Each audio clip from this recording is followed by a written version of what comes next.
report ni Bea, sobra yung init talaga. Pero ito, partner, matanong kita, ano bang ginagawa mong pampapresko ngayong ang sobrang napakainit? Ako lagi kong hinihintay pag summer yung pahalo-halo ng mga kapitbahay. Tapos pinagko-compare ko yan kung sino pinakamagaling gumawa. May ranking ka na, wala ba? Eto, kasi natanong ko yan, partner, kasi merong isang sanggol na viral online kasi naman relate din sa init ng panahon. Mama.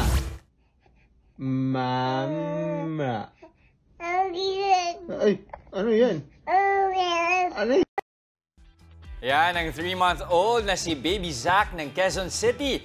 Mami sana ang pinapabanggit sa kanya pero ang first words niya, ang init.